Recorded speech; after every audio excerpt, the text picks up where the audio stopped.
All right, it's recording on the PC. Going live. All right, Facebook, credit repair pre-litigation community. How are we doing today? Happy Friday, everybody, man. Stephen Palmieri coming to you with another live, powerful video. And we are streaming to you today with Doug Miner. Doug coming to us from the west side of the U.S., California. Is that right? Where are you at? That's right, Southern California. California. And Doug Miner is actually a credit expert witness. And I want to get you guys, here in the group, good content that you really don't necessarily find elsewhere. And, kind of the big expert witness that we all know in the industry is John Olsheimer, which you've worked hand in hand with him. A lot of people may not have heard of you, but interestingly, you've done over 100 cases as an expert witness, haven't you? Yeah, it's somewhere around 130. Yeah, so look how humble you are. So yeah, man, just kind of tell us a little bit about you, how you got started, and let's just kind of dive into what it's like being an actual credit expert witness, on the stand, toe to toe, either representing the plaintiff or the defendant. Man, go ahead, take it away. Yeah. Well, first and foremost, it's awesome, and I'm glad I get to talk to your audience. And so, you talk about John Olsheimer and how I got started and being on cases or being on the stand. I think it sort of starts from where a lot of your listeners were at or are at, right? I started a credit repair business back in 2007, early 2007. And before that, I'd been in the mortgage industry for 24 some odd years doing various different aspects of it, right? But the interesting part in the beginning was that I was actually hired as an expert witness, but I didn't even know the attorney never used those words. He just asked if I could. He kind of tried to trick you a little bit, huh? I don't know that he was trying to trick me. I think he had called me and said, "Hey, I have this case. They didn't reconvey. I believe it was a judgment correctly, right? It was still showing up on the credit report as an unpaid judgment." Yeah. And so the person was having a problem with it. And I believe they were suing the escrow company and the title company. And long story short is they asked me to quantify what that meant to this person, right? And so I said, sure, I could do that. Like a good expert, you said, well, how much does it have to be worth to the person, right? just a joke. Yeah, that's a joke for sure. The bureaus, get their hold on this video. This is, we're just acting right here in this entire video. Disclaimer, right? Nothing shows animus. We're not giving out any legal content. I'm not an attorney. I just work as a credit expert. There you go. And sometimes as a mortgage expert. So it kind of, I cross over between the two sometimes. Yeah. But the interesting part was I drafted maybe a 2 or a 3 page report, if I remember correctly, and put some numbers to what had happened to this individual. And they paid me a good sum of money, and they were very happy with it. And that's how, once they paid me the money, I thought to myself, wait a minute, what did I just do? They just paid me. You were totally prepared to do it for free, right? And then they paid you, and that changed the whole game, huh? Yeah. Well, the light bulb goes off in your head when you've done, let's say, 3 hours of work and they pay you over $2,000. So I thought to myself, wait a minute, something's happening here. So yeah, I did a little investigating with some attorney friends, and they said, oh, they used you as an expert. And being me, I'm curious. And so I searched out some expert witness training courses, and actually, so the very first one that John Olsheimer had done back in the day, I'm thinking it's 2009, 2010, in Arizona. We did an expert witness training. And the light bulb for me really went off when they did a mock deposition, and they had an attorney there and a stenographer, and they asked me a bunch of questions. And after it was all over, the attorney during a break walked up to me and said, hey, listen, Doug, you'd be really good at this. You stayed really calm, and you were able to explain the situation to where even I could understand it. I think it's one of those things where we being in credit or knowing all these little technical issues, whether it's a Metro 2 code or how somebody disputes it or e-Oscar, all these different terminologies and things that happen in the industry, but you really have to make it understandable. So, a judge or a jury that doesn't know what we know can understand what's happening. Sure. Yep, that's Right? true. Yeah. So let's kind of back it up for a second for those who are listening who may not be really totally familiar. So you talked about a mock trial and a deposition. And so, deposition is where, you basically get subpoenaed by the other party, and then you have to go and appear in front of their attorneys. And then you mentioned a stenographer, which is kind of like a court reporter. It's somebody who's in there, taking notes, like basically transcribing, the record of that. And, these things are quote unquote on the record. In other words, it's basically sworn testimony when you go sit in a deposition. And it's not in a courtroom or anything. It could be at the lawyer's conference room, or wherever. Depositions could be anywhere. I've been in a couple dozen of those, through cases I've been involved in, where I've had clients go and sue the bureaus. And, I've been designated as an expert, but I've never escalated up to the level of like a professional income stream like you have. But so just to kind of frame it back a little bit here for our listeners, that's kind of what a deposition is where, they want to get you on the record and ask you a bunch of questions that they can then use, like in their defense or whatever, right? So, okay, so you did this, they had this mock trial, which is like a fake, like kind of like a pretend trial. And you said this was John Rulsheimer's, one of his earlier expert witness trainings that you had attended. Is that right? Yeah, it was the very first one he'd ever done. Okay. So you got exposed to him like very early on, and him kind of turned this into a thing, so to speak. And then right there, you did so good. One of the attorneys, who was a real attorney, but was doing the mock trial and the mock deposition, was like, Doug, you're amazing. You didn't get angry. You didn't cuss out anybody. You didn't throw things across the table. You're a natural. And you were like, okay. So, all right. So that being said, okay, so he tells you this, and then kind of how does it lead to the next thing, and what is the next thing? Yeah, the next thing was, that was really, it doesn't take a lot for me. I think coming from, his name was J.J. Little, was the attorney, and he lived in Southern California. So he and I actually became friendly and stayed in touch. And I think after his encouragement, and I thought to myself, and of course, then I asked a buddy of mine, my longtime friend, I go, hey, what do you think about this? Me doing something like this? And he immediately said, Doug, you have to do that. You'd be great at it.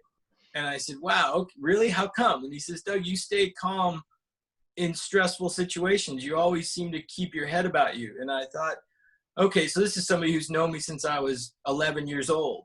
Yeah. And to have the attorney, and then talking to some other attorney friends when I got home, I brought it up to an attorney friend of mine, and I explained to him what I was thinking about doing. And he says, the first question he had for me is, he said, you can actually quantify the damage. And I said, yes, this is how I do it. And he says, Doug, you have to do that.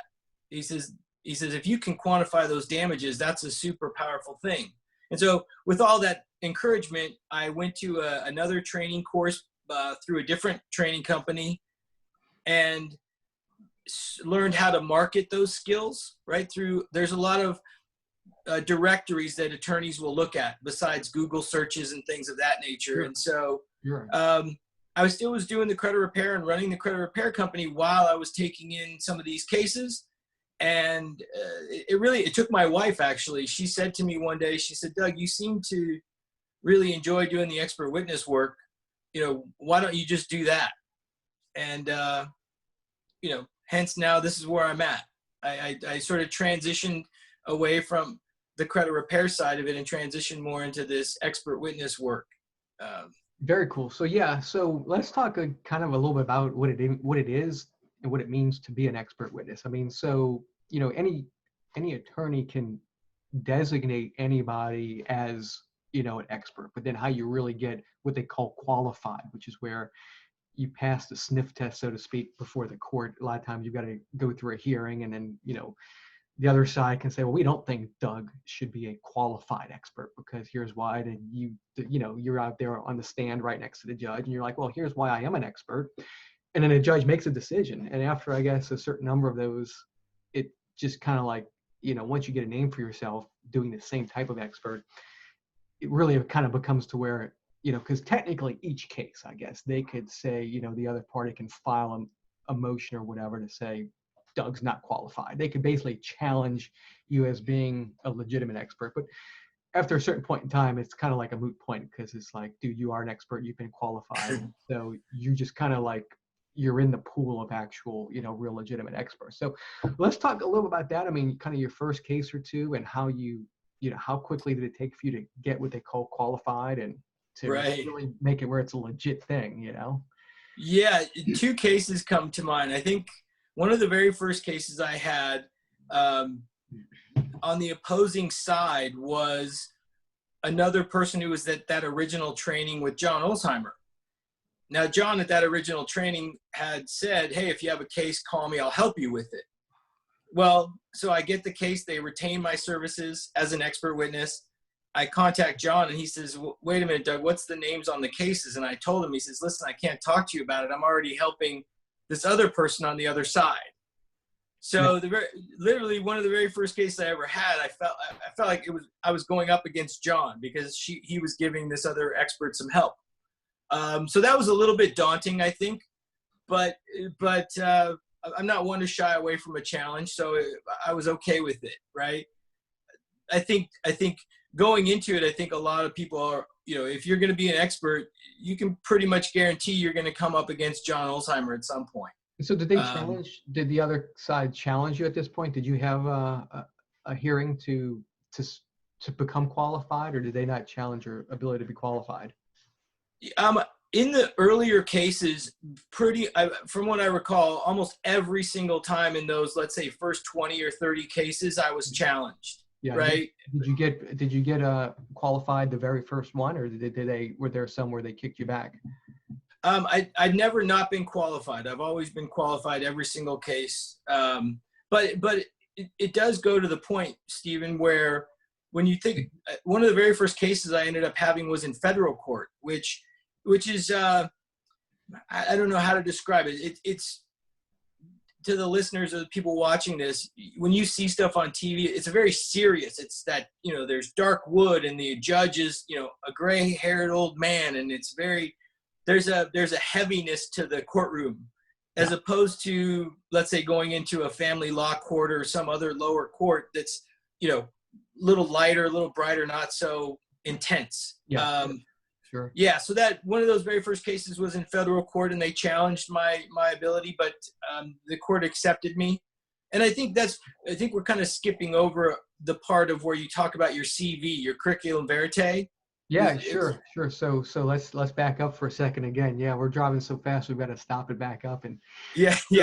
So basically, for the average listener, we have what we call a resume, which is where you put your professional background and qualifications. But like in the legal world, they call it a CV, a curriculum vitae, which is Latin for, I guess, professional resume, basically. And what you do, you don't necessarily put like, you were in the high school cheerleading team and stuff, but what you do is you put all of your professional qualifications for really what your designated expert witness is. So what is like your expert witness designation? Like what are you an expert in, quote unquote? I believe in the different courts, right? It's credit reporting, credit scores. Okay. And in some cases, mortgage lending, because you've got a couple different qualifications, if you would, of different expertise subjects that you are an expert in. It's not just one thing each time. You've got things. Cool. Okay. So yes, let's talk about the curriculum vitae, the professional resume, and why it's important and how it comes to being. So you basically have to produce that. I mean, first you have to create your own, what they call a CV, your resume, put your stuff on there, and then every time you're listed as an expert in one of these cases, you've got to produce it to, I guess, the attorney that you're working for, who then produces it to the other side's attorney. And so let's talk a little bit about it with that context for our listeners, how they can understand it.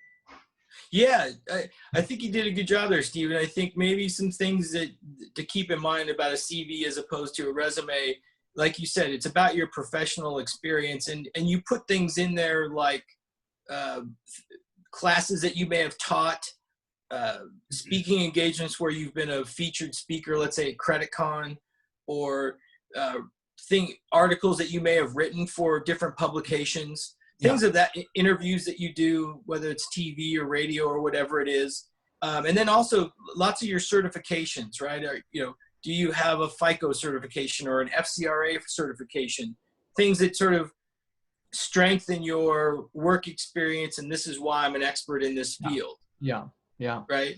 Yeah. So let's talk a little bit. I mean, you came from the credit repair side, which is obviously one side of the industry, and a big thing that, the other side always tries to do, at least in my experience, they try to poke holes in your credibility and show that you're biased, right? One side or another, that you're not really impartial, and that your expertise is more skewed, it's prejudiced, by your own personal biases and things like that, which, I mean, we all know everybody has a bias one way or another, but so you came from the credit repair side originally. Was there ever any sort of fights, if you would, from the opposing side and the bureaus to try to say, well, look, this guy ran a credit repair company. I mean, all he did was attack us. This guy, he's biased. He's not really unbiased, not really qualified. Like, did that ever even come up as a thing? And if it did, how did you get past that? And if you didn't, how did you get so lucky to not have it? I think the questioning of you're coming from the credit repair side, but you got to keep in mind, I think even probably most of your viewers and listeners had a career or they had done something prior to being in credit, right? So challenging me on my credibility, sure, that's just part of being an expert witness. And as you're saying, having a bias, I give them my opinion, right? It's an unbiased opinion. It's my opinion based upon my experiences and my education and my training. So, right, where John and I may differ on opinions about a situation, and I think it comes from our backgrounds and our training and who we are just as people. We're going to have a different viewpoint or a different opinion about a situation. Yeah. Doesn't mean that the facts haven't changed, but we have different opinions about a situation. So I think I tend to, with the credit repair sort of part of credit repair individuals, and I think working firsthand with consumers like that, right? We have a different viewpoint of how it impacts someone, right? Doing credit repair, you're on the front lines of financial difficulties for people and what it actually costs them, right? Can they get that mortgage with that showing up on their credit? No. Sure. Or if they can get a mortgage, it's going to cost them a heck of a lot more money. Yeah. So, and what I appreciate about you is, you're so willing to come out here and do a live, right? I mean, some folks who do expert witness stuff, they're really kind of reserved, and I can totally understand that, because everything you do is open to scrutiny, like the next case you go in. I mean, this Zoom, like, Experian may pull the Zoom and be like, hey, Doug, well, you said this here, and then try to ruin your credibility or impeach it or challenge it. But I mean, like you said, you've done over 100 cases. I mean, it's not like you're saying anything outlandish in here, No. And so I do appreciate the fact that, you are coming on and sharing this with the folks, because this is, good insight. And so, so you haven't really been negatively impacted, though, because of your background. And to your point, everybody comes from something, right? I mean, like John, as an example, he worked, I think, for Equifax, if I'm not mistaken. And so, the same counter argument could be made, whereas like, well, he could be biased towards the bureaus. Again, I'm just talking in general here, right? Whereas suppose you could be biased towards credit repair. So, the reason I'd ask that is because, I've had those things asked to me, and I've not gotten to the point where I've been qualified. Again, I've never taken it to a professional level, but I have done expert stuff for my clients, who I've sent and have sued, and they've all settled before I've had the chance, to get qualified. But they certainly ask you these things, and everything, and so yeah, so that's kind of what I was curious about. So interesting. So you're kind of on the credit scoring standards side of things, and that's really interesting, because a big thing that I talk about to the guys and the folks here in the community is Metro 2, the industry standard for reporting data. And a big part of what I share with folks is that when you look at the three bureaus, they're always different. And when you get the full file disclosures from the bureaus, which are supposed to be full file disclosures, they're little paper templates are all different. And it's kind of like the bureaus seem to have two standards, if you would, when you really look at it from a high level. They have Metro 2, which is their industry standard. It's undisputable as their standard. Everything that they do pre-consumer or behind the consumer is Metro 2, right? I mean, if you go to their websites, they're all about data. They're all about transferring data. They're all about data conformity. They're all about, do you want to have an API to tap into our data? And you've got to sign this thing to certify you're going to do Metro 2 if you're a furnisher. And, you know, they all use the exact same data. They created it. And then when the consumer gets involved, it's like, I want my full file disclosure. They give you these little paper templates, which all look different. And that's really been the basis of my methodology, at least, you know, my first round. I just take the three bureaus and I look at them. I'm like, well, this trade line is reporting three different ways in the three bureaus. And we know that it originated using Metro 2, unless they prove otherwise, which they're not going to, right? And so when the furnisher pushed the data, they pushed one set of data to the three bureaus, right? And so what happened to the integrity of the data between when it got furnished to the bureaus and when the bureaus provided the consumer disclosures? And I mean, you know, under that scenario, you know, and I've been asked on depositions, you know, by the bureaus, and I'll still hold my position. They were like, you know, have you ever seen an accurate credit report? And I'll say, based on my methodology and comparing the trade lines with each other in Metro 2, no, I haven't, right? That's why you guys get sued every time. I mean, you look at every single trade line. I mean, like as an example, we know that Experian and TransUnion never give you the first delinquency date, you know, and that's a super important field. And they were like, you mean to tell me you've never seen an accurate credit report? I'm like, well, you just, I mean, it's your standard. Nothing that you have really, when you look at the three-dimensional picture, because first you have the current status of the information, which is the most recent, but then you're supposed to be able to get that historical information, right? The prior months of balances, amount due, collection, charge-off. There's all this three-dimensional information. Number one, that they don't give you in a full file disclosure, which is an issue right there. And then number two, I mean, did they not give it to you and they had it, or did they not have it? And if they don't have it, how is it maximum possible accuracy, you know? And so, because their industry standard is designed for that. So that's what I really find to be interesting, is it's kind of like they have two standards, really. You know, they've got the industry standard, which is where they make all the money from, and everything, their entire process is data, Metro 2 compliance. And then when it goes to the consumer side, it's like, dude, they just kind of give you whatever. And so I find it to be interesting. So from where I'm kind of going with that is, if you're a credit scoring expert, I mean, you know, and I've talked to a lot of lawyers also who are, you know, may not be really familiar with Metro 2. And some folks even, you know, they've kind of got the idea of, does it really matter with the data? And then when you talk to somebody like you, I'm like, absolutely, the data is all that matters, right? The industry standard is the only thing that matters, because they're data-based companies. And the standard that they created to conform to maximum possible accuracy, it's a data standard, right? And so it's interesting because, you know, from the score perspective, all scores know are data and algorithms that run through the data. That's kind of where I was going with this whole frame up here, you know? And so from my perspective, which I've told them in depositions, and I'll still hold it, no, I've never seen an accurate credit report when you look at the whole one, because it's like, you know, there's always missing stuff when you compare it to what their own Metro 2 manual says should be reported on a monthly basis, right?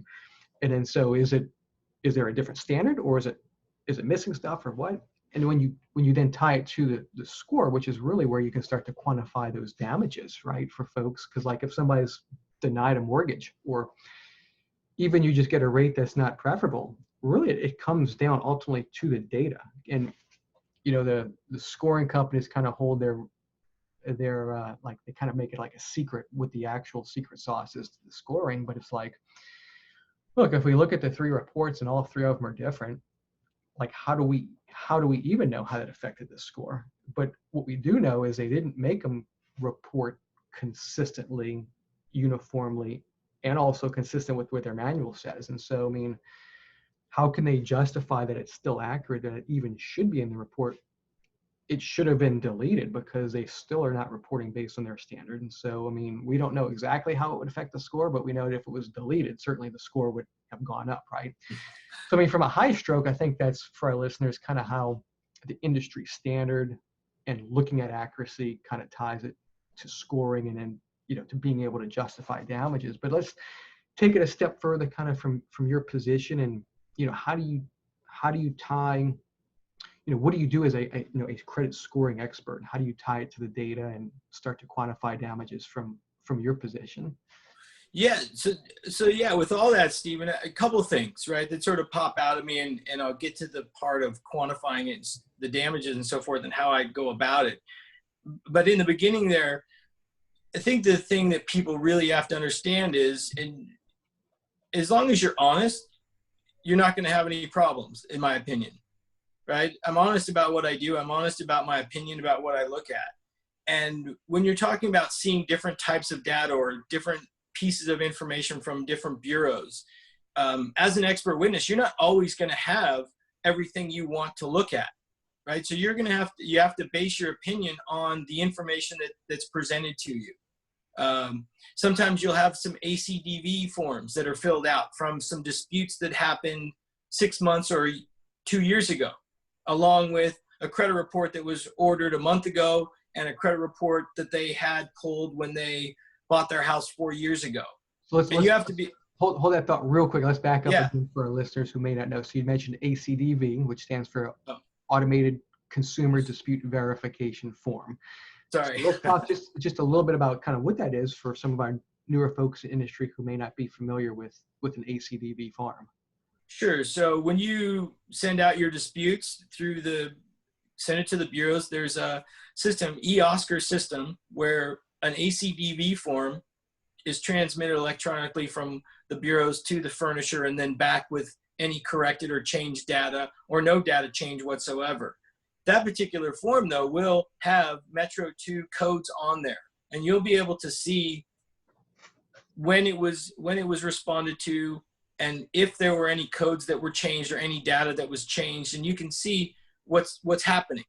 And so when you have that kind of information, along with, like I was trying to explain, different time frames of credit reports, you as an expert in a credit scoring, and you're focusing on the scoring part of it, you have to assimilate that. And part of what, let's say, I do is to run credit score simulations for time frames. If I have enough data, enough credit reports, let's say, and I can plug it into a FICO simulator for a particular period of time, then I can get an idea of what the credit scores would have been like with the derogatory information at a point in time and without the derogatory information at a particular point in time, right? So a simple way of saying that is, if I did a simulation and the score in July of 2017 with the derogatory information was 580, but if it was removed and the score was now 660 or 650, is there a difference to financing? And is there a financial difference from someone with a 580 and this same person with a 650, right? Yeah. So we've got a question popping in. Mia Lee Goodman, she just posted a question. Can you ask for the ACDV form? So I guess it depends upon the context, but I mean, in general, I guess let's first answer that question from the credit repair perspective, because she runs the credit repair businesses. I mean, you can ask the furnishers for anything. And, I've had them every now and then send me, they're like, look, we're going to send a deletion and we're going to send the form to you. But a lot of times they'll tell you, no, we're not going to give that to you. So, I mean, you can ask for anything from the furnishers. Whether they give it to you or not is a whole other thing. That's I guess what we call credit repair non-litigation. But then under litigation, I mean, these things are all discoverable. Like if you can subpoena them and ask for that. So do you have anything else kind of you want to add to that answer, Doug, from your position on being able to get access to those forms? Yeah, like you said, it's somewhat more difficult for a straight credit repair person or someone sending in those. But when it's in the litigation side and they subpoena the information during discovery, the attorneys can go ahead and do that, and then they'll forward that on. And so that's how I typically come into contact with them. And it's really interesting because they've got the eOscar system, as you had mentioned, which is basically the automated method of transferring dispute information from the bureaus to the furnishers, and they've got eOscar codes. that the bureaus select.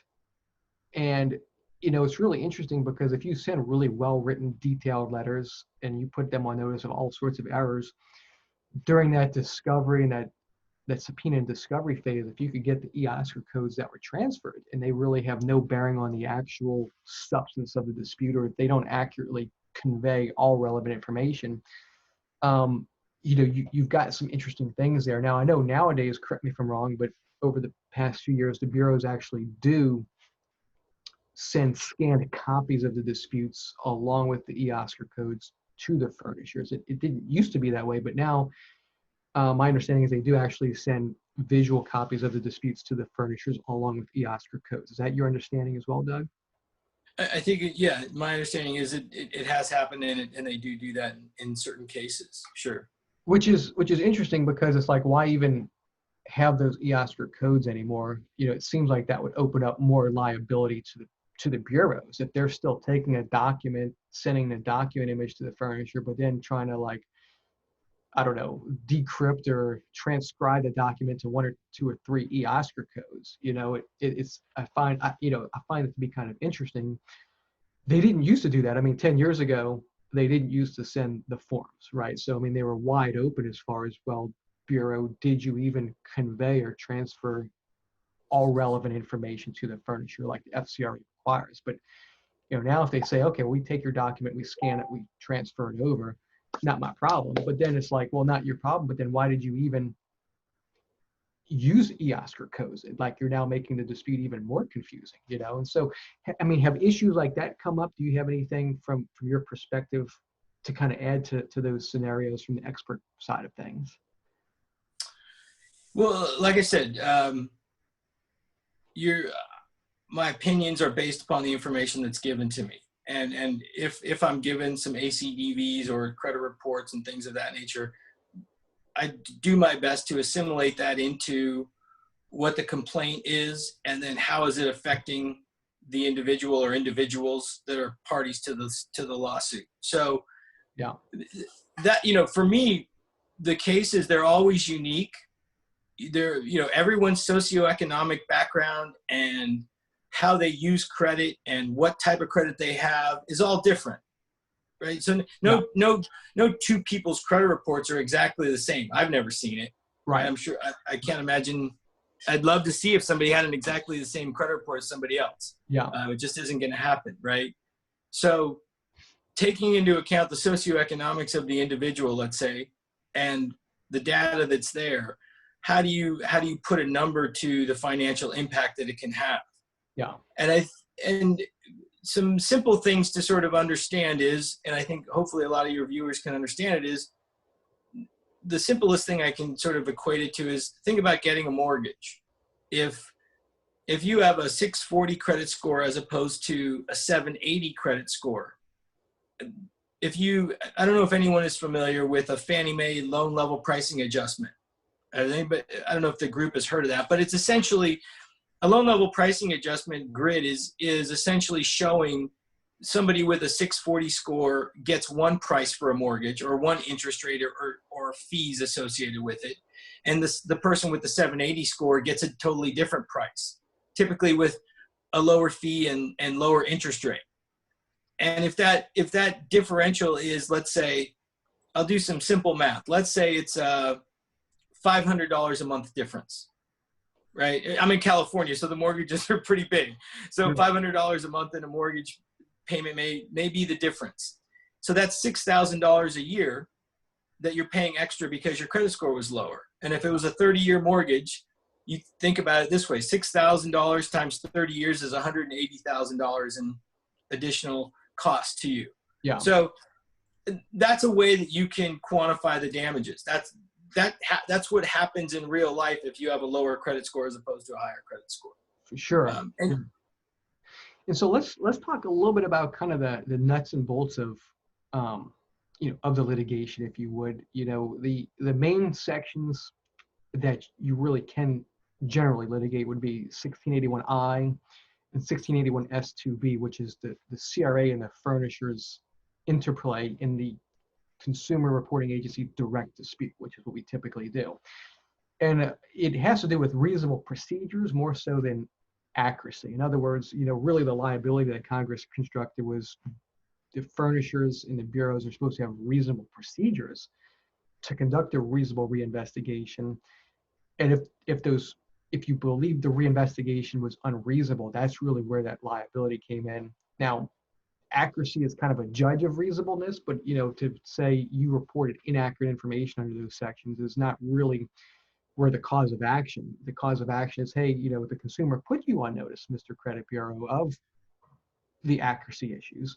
You were supposed to have reasonable procedures to review all relevant information, to look at your own systems, to look at your records, to reinvestigate with the furnisher, to see why it was inaccurate, and then to make it accurate.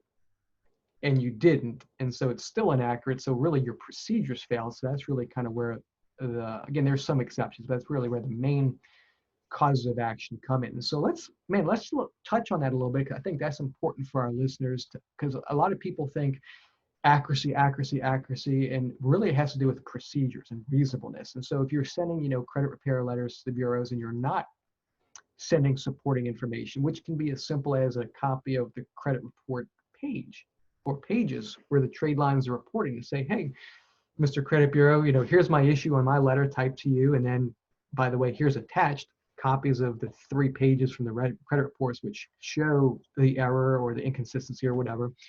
If you're just sending a little letter with 1 or 2 sentences or whatever, they're going to look in their computer and they're going to just turn it into an eOscar code. And there's not as much substance there as if you send supporting documents and you can really verify, because then you raise the level of reasonableness on their end. It's like, look, we didn't just send you like a 1-letter complaint like please verify, or 1 sentence please verify, right? We said, hey, this is wrong for the following reasons, and we sent all the supporting information. We believe you didn't fix it, so we believe your procedures failed. Your procedures were unreasonable, so therefore, that's where this litigation is. So, man, let's touch on that, because I think that's important, like for a perspective of the credit repair folks, to really understand how do you kind of transfer accuracy to reasonableness, which is where the litigation side of things come from. Yeah. Working as an expert witness, and from time to time you're asked to sign non-disclosure agreements or some sort of privacy order in relation to what you're talking about. You're looking at policies and procedures of data furnishers that come from very well-known companies. I'm sure most of your listeners and viewers have heard of these companies, but so you do see that they all have different policies and procedures in place. Hence, I think that's why, or that can be a contributing factor into why you have these issues, right? I don't know that there's not a standard policies and procedures out there that every company uses. So when reviewing that type of information, you can see, or you may not see information that would lead you to an opinion about what sort of data you're looking at. But I think it's interesting for your viewers in that if they were to work as an expert witness and they were actually seeing policies and procedures from different data furnishers, it would give them an idea of where a mistake may or may not happen, right? I think being on the credit repair side of business, if somebody said to you, hey, I can give you the policies and procedures of XYZ company, would you like to see that? Yeah. They're going to say, heck yeah, I want to see that. Right. I think that's one of the things that happens when you're retained as an expert witness. You do see information that most other people don't see. Right. And can that information, now that you have that knowledge, help you going forward? Possibly. Yeah. Right? And maybe in the way that you construct a dispute letter or types of documentation that you have to support your opinion or in your dispute.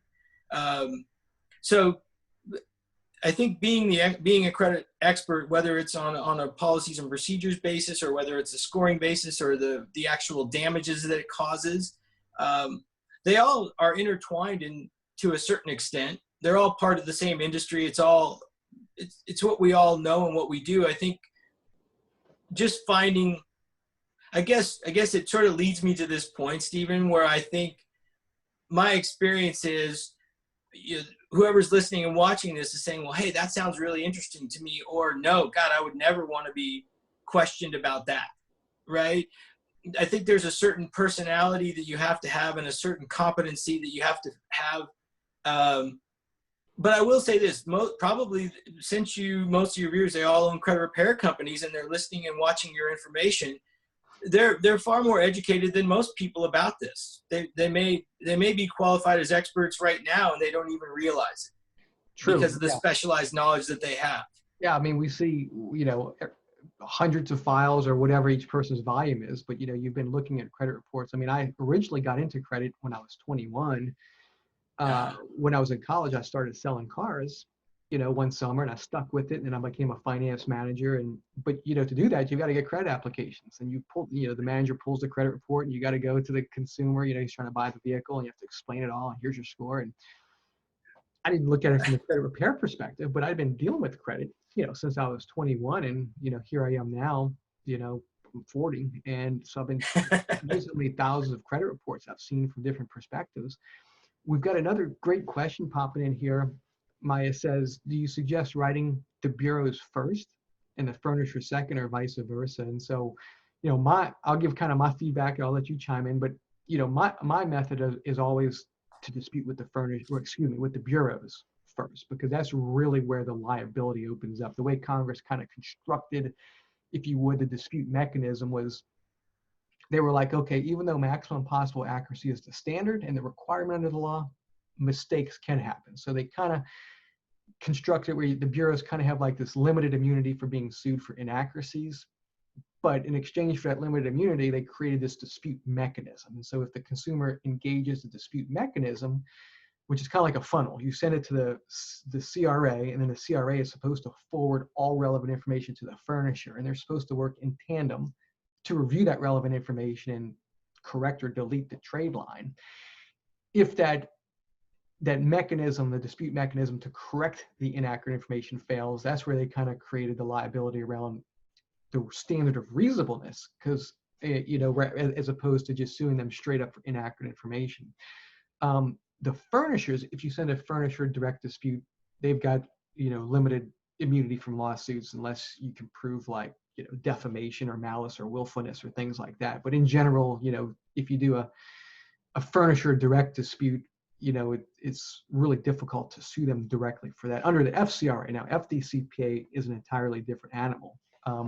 So interestingly for our listeners, you've only got to go through one set of disputes that you believe the procedures failed to open up that liability. And that's really kind of the heart of the pre-litigation concept, is literally, I mean, if you do one well-crafted dispute and it fails, at that point, you can escalate it to litigation. Everything else is really just kind of like what I call pre-litigation, which is like, hey, I'm sending you letter number 2 or letter number 3. It's like, you failed number 1. And in lieu of suing you, I'm like really trying to put you on notice that you really, and then, as opposed to just an entirely different dispute number 2 and it's something different number 3. If I, my process in general is to put them on notice of all the data reporting errors on round 1, and then, which there's always a lot of them, for when you compare the 3 bureaus and you compare it to Metro 2 and really, what they say is supposed to be reporting for a complete and timely credit report. And then you just kind of pick what did they fail at? And then you can go round 2 to the furnisher. So I do a lot of disputes to the furnishers, but there's subsequent rounds, and I'll do subsequent rounds to the bureaus, and then, escalate it up to the CFPB if you need to. And if at that point it doesn't work, you're kind of like, do I need to get a lawyer involved? I need to get a demand letter, or where do we go? So to answer the question, kind of my methodology is to definitely dispute with the bureaus first, because that opens up the liability, and it's obviously better to operate from a position of leverage, which is how Congress created it. What are your viewpoints on disputing CRAs first, furnishers first, and from where you sit? Yeah, a lot of what you said, Stephen, I would agree with, and I would agree that sending it to the bureaus first is the best, would be what I would do if I was doing it, right? And then you bring up some other interesting points though too, is you started in the car business looking at credit reports and then being in the financing side of it, right? So you just as well, let's say, are seeing the person with the lower score having to pay the higher interest rate, person with the better score getting the better, right? You saw it from 20 years ago, right? Sure. I go back a little further than you, Stephen. Oh, I go back to a place. You go back to when they had what do you call it, the reporting tapes. Is that what it was? It would be like the It dot was- matrix, like it would be like a fax tape that they would print up, huh? And it would be a I go like. Well, I'll tell you this. I go so far back that I had my identity stolen when I think I was about, gosh, I was in my 20s, and I'm in my well into my 50s at this point. But the way I disputed that information and to get my identity corrected, I actually drove to, back then it was TRW. I drove to their corporate offices in Brea, California, and you went in there with your information, and they sat you down with a counselor in a little office, and you proved to that counselor that you were who you were, and they corrected your credit report. That's even, forget about dispute that it was a one-on-one with a person there at TRW back then. But in my mortgage career, when I started, I was 19, 20 years old when I started, and it was pre-credit scores. So the credit reports that we would get back then didn't even have credit scores on them. You had to grade them like a school grade, A, B, C, D. So somebody with good credit had an A+ credit. Somebody with a foreclosure on there or a judgment and so on, you'd call them a D or an F credit, right? So from that standpoint, coming forward to today and filing the disputes like your listeners are, yeah, definitely. I would agree with you. I would go to the bureaus first, but I'm not going to tell you not to send it to the data furnisher either. I think sending both to both of them is a better strategy, or at least if appropriate. Yeah, I would do that. Right. Sure. Yeah. I mean, and and a lot of times I will send like a carbon copy to the furnisher, but it's intended to be a bureau direct dispute, so because to go through that mechanism, which, the way Congress designed it, opens up the liability if they don't fix it.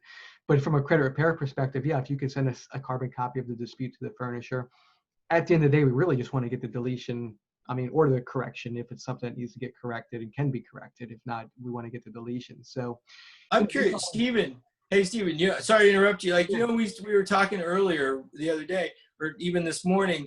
I'm curious as to what all your these credit repair companies are doing when they run up against that roadblock where it does need to get transferred to an attorney, or it does need to be litigated, or when do they feel like it needs to be, right? Yeah, if we've got some folks watching, if you feel free to post up some comments and questions and stuff, and we're definitely here. I'm watching them, and I'm giving you little loves and likes.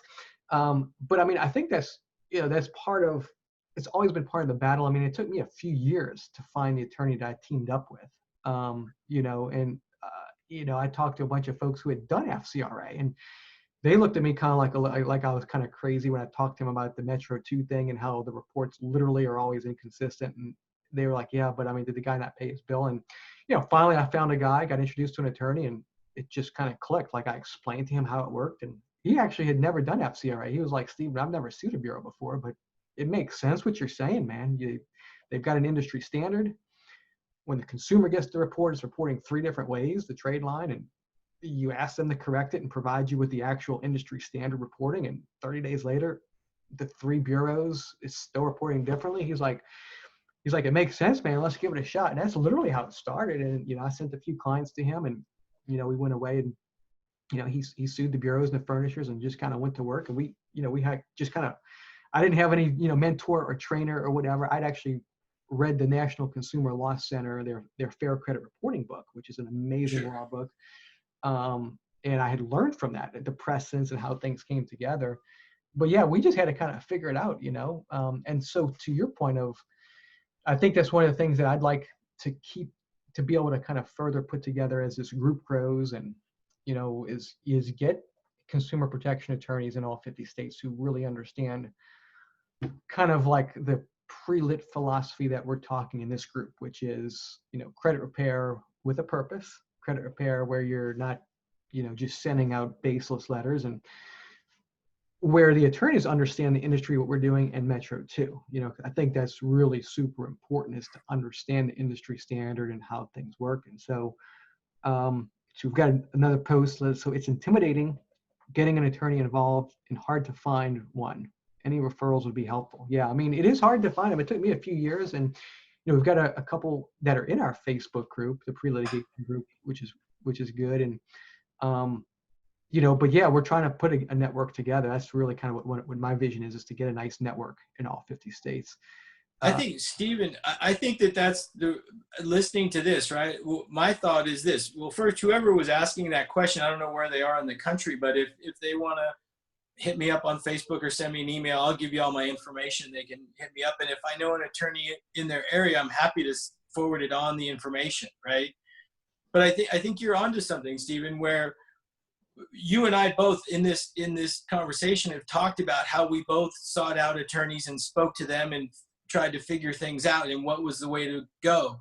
And I think the big takeaway here is to go find those attorneys in your area, in your local area, buy them a coffee or take them to lunch, see what you can do, right? And build up this database of consumer-based attorneys or the people that can help these credit repair companies. That's what it's all about. Yeah, we've got, so she's in Indiana. Okay. So if you've got any contacts in Indiana, that's Mia that posted that up. And then, Jajisa says, I've always felt stuck until I joined Stephen's pre-lit group. I'm currently looking to partner with a consumer attorney. Yeah, I mean, that's the thing. And, my group came together by pure accident, honestly. But I mean, because I spent 10 years, nobody really was concerned about what Stephen had to say about pre-litigation. Credit repair folks were just like, dude, we just want to send a letter and get a deletion. I'm like, yeah, I mean, that's, what if you don't get the deletion? And, how do you look your clients and say, well, I couldn't get what you needed? I mean, you're leaving so much on the table. And this group just kind of came together. And I'm just so humbled by the people who are like just kind of soaking up the information. I really feel like the folks in here, it's really up to us to learn the laws, to learn what we're talking about. We're not lawyers, but to learn the laws, learn how things work together, because, we're in an industry where we've never participated meaningfully in any of the laws that regulate us, right? I mean, CROA was created to curb our predatory practices, and we were not involved. The year before, the telemarketing sales rule was created, and now you've got the CFPB putting the squeeze on companies with this the telemarketing sales rule, and then you've got all the state laws and stuff, and so I mean, I think for us as an industry to evolve to the next level, it really takes folks learning, like, where you can have that level of confidence and posture, to say, hey, I'm not just trying to quote unquote repair credit. Of course we want to repair credit, but what, it actually is inaccurate for the following reasons. And if they don't do what they need to do, like, it's actually a legitimate deal. And if you learn kind of what we're talking about in here, Doug, which is you've got an industry standard that the entire industry is based off of, which is data driven, and the three bureaus report three different ways. And how can they make sense and justify that their reinvestigations are reasonable when they don't give that information? And so, I think I wouldn't say it's easy, but I'd say it's actually simple to send meaningful, well-crafted disputes if you can really start to understand the data and industry standards. When you look at reports and you're like, wow, I mean, the industry standard says it's supposed to have these fields reporting and the report doesn't have it, or the three reports are reporting three different ways. I mean, forget about what the consumer even has to think about. Let's judge their accuracy based on what they say it's supposed to be. And when I realized, and through the litigation I've been through with the attorney, Jim, that I've teamed up with, I mean, when you realize that that's actually a valid, viable deal, it's like mind opening, because all the propaganda, and I'll use the word propaganda because, you got the regulators, you've got the credit bureaus, you've got the furnishers, even quite frankly, the consumer protection attorneys and stuff, like, not to hate on anybody, but like the NCLCs of the world. I mean, they're not in the NACAs of the world. They're not fans of credit repair companies. And so, you've kind of got everybody saying, well, what does the consumer say about the debt? And certainly there's some valid reason for that in certain circumstances, but nobody looks at the paperwork. I mean, you got the guy who's furnishing the information, like literally looking at a computer screen, a bunch of data input, and he puts it into Metro 2 and pushes it over to the bureaus. Nobody at the bureaus actually looks at anything. It's a data-driven, industry standard-driven world that we're in. And when I realized when I realized that, and then I was able to kind of test it through the litigation I've been through and realize that, like, yeah, I mean, it's really hard for a bureau to sit back and say, I mean, they can ask you questions about the dispute letters and try to poke holes in it, but when you point right back, because a lot of times, and you know, I've been deposed dozens of times, and they ask me all these questions about the dispute letters, which is fine because I use Metro too. I'm like, your data field is reporting 3 different ways. This data field is not reported. This data field is this. Oh, the best, Doug, is when they ask me in depositions, they're like, well, Mr. Palmieri, how should it be reporting? And I say, that's a great question, actually. That's what we asked you 6 months ago in a dispute. That's why you've been sued, because it's your standard, not the consumers. You tell us how should it be reporting. All I know is you have a standard and you have a manual, the credit reporting manual, that says the date of first delinquency is a required field. I don't know what it should be, but I know that you two of the 3 bureaus didn't give it. So yeah, which should it be reporting, right? It's easy to defend that position if you can really embrace and adopt the idea that we're really just fighting a battle of data. It's a data war, you know, that we're fighting, not a consumer story. And, you know, I mean, from a high level credit repair perspective, I think that's powerful. And not to discredit consumer stories, certainly have value. And, you know, there's certainly a lot of legitimate things, legitimate as opposed to the consumer being able to say this is wrong, but the consumer shouldn't be forced to be left to read and interpret and understand a credit report, you know, if there's professionals who can help them. How about this, Stephen? Just listening to all this, right, and hearing some of the questions, you have your group that you do your training with, right? I think I would suggest maybe coming up with some sort of a checklist of things to look for, things that need to have happened or not happened in order to know when to move it on. Like you're talking about pre-litigation. Well, okay, when do they know, okay, now it's time to go to litigation, right? I mean, I'm happy to work with you on that or help your group out with that, but to come up with some sort of guidelines and things to look for in their day-to-day work when they say, okay, hey, I've done what I can do. I need to forward this on to an attorney to take it the next step. Yeah, I mean, that's perfect. That's amazing. I mean, again, me as posting, you both are blessings to our industry, exclamation. And, you know, that's really why I do this. And I'm sure that's why you decided to join, because it's just the information that we need to get out there, Doug. You know, I mean, there's not a lot of places. I mean, I'm not sitting here telling you how you can magically scrub a credit report clean, because that's not really the deal. But I am saying there's a science to it. You know, the law was written a certain way. The industry standard is a data-driven industry standard. And, you know, here you are, you've been in 100+ suits as, you know, an expert. And that's really what it's all about, is helping the credit repair folks like understand the science, if you would, you know, behind the process. And to your point, yeah, I mean, once you've got the science, you know, putting process, and I appreciate your offer, you know, to help. I mean, and I've got a little training group that I've put together, which, you know, we've got a bunch of people who have joined it. Again, I'm humbled to be able to do that. And people are wanting to learn, you know, and so, you know, I really feel like as the training group grows and our regular pre-litigation group gets more members and people really start to understand how to set up meaningful disputes with an actual factual basis, there very well could be more litigation coming from that. And, you know, they have somebody like you with experience, you know, say, hey, this is what you need to look for, and this and that. That's huge. And so I appreciate that. I know we've got folks, chiming in here. The checklist is a great idea. That's a good point. The template would be awesome. We got all sorts of good stuff going on here. And so I just made some more work for you and I, Stephen. No, man, it's all good. But it's good work, right? It's the right type of work that you want to be doing.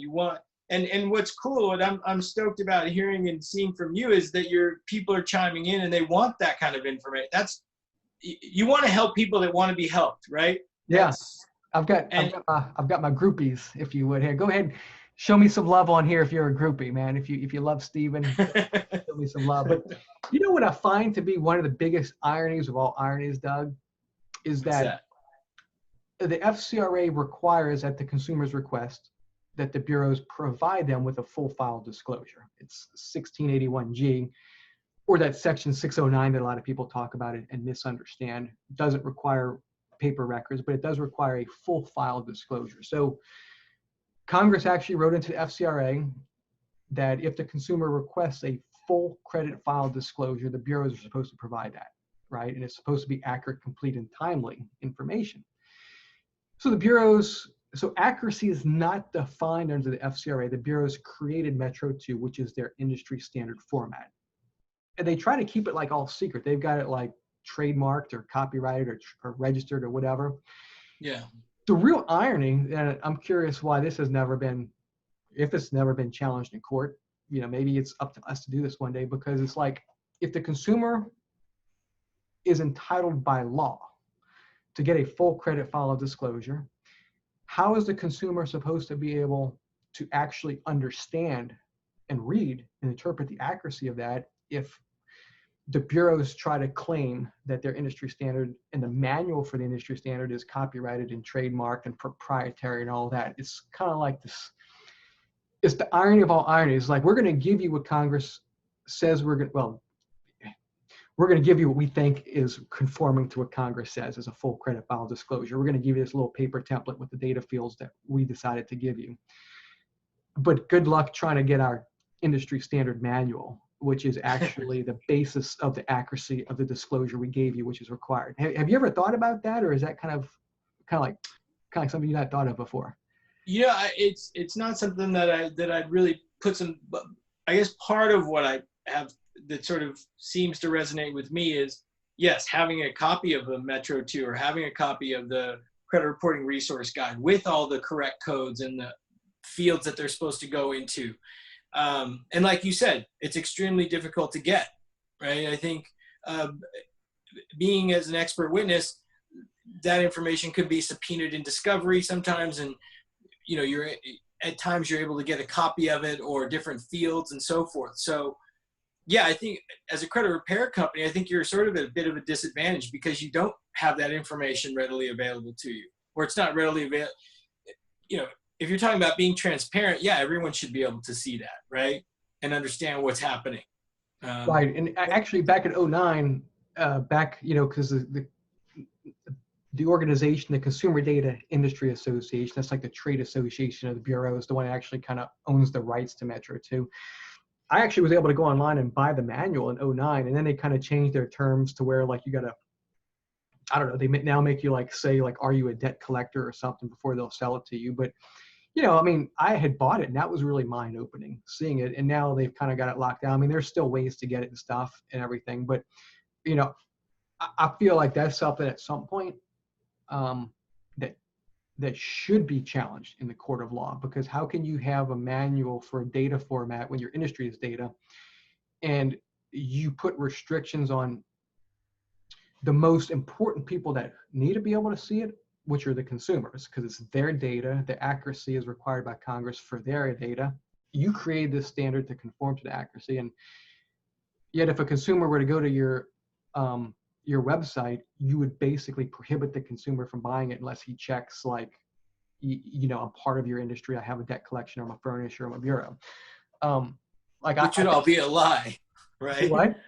You don't want to lie to get the right. information. But what I'm saying is like I feel like at some point that needs to be challenged. It's like, how can they, on the one hand, say, I think the basis of the challenge is the fact that Congress requires that they provide a full file disclosure at the consumer's request, right? Like, that is not just the kind of thing that they voluntarily do because they feel compassionate. Like, it's written in the law, 1681G, the consumer is entitled to a full file disclosure. Well, okay, how is the consumer supposed to read this disclosure if they can't also get the actual manual and codes, right? So anyway, man, I just wanted to kind of get your feedback on that, because that's one of the things that I've always thought about, like just the irony of the world that we live in, you know?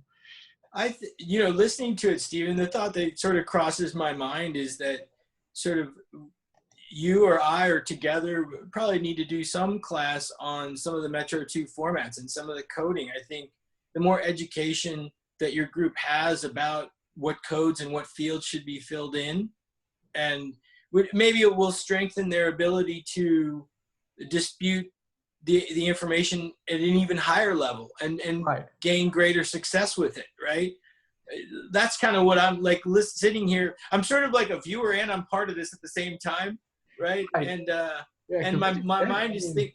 We just met like recently. I mean, honestly, through the group, we met and we had a call, and I was like, I didn't know who you were. You didn't know who I was. We met. And I was like, man, let's put a Zoom together because we could have, you've got a great story and it's good content and good information for our folks in our group here. And so, well, I'm not trying to make more work for you and I, but I think it's important stuff to get out to the group, right? I think. Sure. No, absolutely. Yeah. So, I mean, I guess as, kind of as we're wrapping this thing up, I mean, maybe some takeaways here for those folks in here who are just soaking this thing up and absorbing. But, we're running credit repair companies. We're really trying to help folks ultimately get their credit improved. The whole pre-litigation mindset is operating from a position of leverage. The thing that I preach is actually using a power of attorney. I even use that to the bureaus, which blows past a lot of people's cognitive dissonance where they think third parties can't communicate with the bureaus, but that's absolutely not true. I mean, their own letters basically states, somebody posted in this group like 2 months ago, a letter from TransUnion and said, we couldn't honor your request. We don't think, but if we get something from the consumer or the consumer's authorized representative, we can. So it's, again, one of those propaganda things where the bureaus kind of have you thinking, and the industry kind of has you thinking that you've got to send stuff to the bureaus in the consumer's name, but you can certainly use a POA, send a POA to the bureaus. I mean, everything I send out is on my company letterhead, and I sign my name. I'm like, Stephen, president of my company, here's the POA notarized. I'm representing the consumer. And, the bureaus, they've just got a little button that says POA yes or no. Once they check that button, they've accepted the POA, and, you can do that. But yeah, man, I mean, so yeah, I mean, I think we got a lot of good things going on here, but for those folks, who are listening and thinking, okay, what are some takeaways? Like, how can I get my business really to the next level, which means getting better results, which means really having leverage, right? Which is, okay, the Metro 2, meaningful disputes with a foundation. If you do that, I think you're in a better position. The natural consequence is you're in a better position to just actually become an expert witness, right? So I think learning what we're talking about, implementing better credit repair processes with leverage, with a basis, with a foundation, the natural consequence is, okay, I actually am doing the foundational framework to become an expert witness. To your point earlier, you said a lot of people probably have enough experience. And so, what would be some takeaways for our folks in here? Maybe something they can do to kind of tweak their process to where, even if they're not putting a whole lot of effort in, just some small tweaks could, give them that leverage and put them in a better position to be able to defend their work, maybe even defend other people's work one day as a true expert. Yeah, I mean, sort of the takeaways I'm getting from this is, sounds like the group, they're all wanting to educate themselves and be better. That's just the basis of it. But going forward, having a better understanding of the credit reporting resource guide, the Metro 2, to draft and have more success in their credit repair side of it. If they want to, or they're interested in the expert witness side of it, I would just say, listen, reach out to me either on Facebook or my website. You can go to Doug at dougminer.com. Pretty simple, dougminer.com, and they can hit me up there. And I think going forward, Stephen, I think it's something that maybe you and I can talk about, either putting some sort of a checklist together, also maybe a training on the Metro 2 so that they're more educated about it. And like I said, the expert witness side of it, if somebody wants to talk to me about it more in depth and they're really interested in doing it, we can help. I'm happy to help them out with it and explain to them what it entails and go more in depth with them. Or, as I said, John and I have talked about we were going to do a training in Irvine, California this year in May, but with COVID, we had to cancel it. So when the next expert witness training comes up, I'm happy to share with all the people in the group. And that's actually a question that Carl just posted up, was, are there any plans to hold another credit expert witness certification class soon? So I guess you just answered it. The one for this year has been indefinitely postponed, I guess we could say, huh? Yeah, John reached out to it, I'm guessing maybe 2 or 3 weeks ago, and he said, hey, Doug, when this is all over, and we both, we're sort of in a agreement that when it's all over and we can rethink and we can go back and do it, we'll do it. Yeah, because you co-hosted with him basically, right? Kind of co-put it together. The last one that was in Atlanta, I went out and was a part of it with him. And I think we both realized that because we come at it with different viewpoints and different backgrounds, that I think it really helped the group understand that you don't have to be John Olsheimer to be a credit expert. Right. You can be Doug Miner and be a credit expert with my background and my knowledge. Right. So, yeah. And that's what sort of why I said earlier that a lot of your listeners probably have the qualifications to do it already. They just don't realize it, or maybe they just haven't applied it or known how to apply it. And I think the training is helpful with that. And obviously there's in anything, right? Like you, Stephen, right? The first case I did, I didn't have any training. It was by accident. So, right. but I think the training can help you navigate a new source of income stream and without making as many mistakes. How's that? It makes it easier to understand and get through without causing yourself any problems. Dude, that's amazing. And so, man, I mean, this was a powerful show, Doug. I appreciate you coming on. I mean, lots of good stuff. And yeah, I mean, we've got so many potential future things that we can do together. It's, a lot of good things are going to be coming from this. And so, once again, if they want to get in touch with you, Doug Miner, DougMinor.com is your website. And what would be a good email address as well if they want to email yours? They're just an intake form on your website. Yeah, the easy email is Doug@DougMinor.com. Yeah, so we got final post here from Mia. Even if you took the expert witness training as an owner, it would help prepare you for any situation that may arise. Great information. Thanks so much, Doug and Steve, and I'll take your Metro 2 training. Rock on. So, man, nothing like closing out on some positive testimony. Positive stuff. So, man, for those of you guys watching this live here, I appreciate it. That's why we do this, is to bring you guys the information. And we will see you guys on the next video. Cool. Thanks, Stephen. So I've got the live streaming stopped, and let's see here. And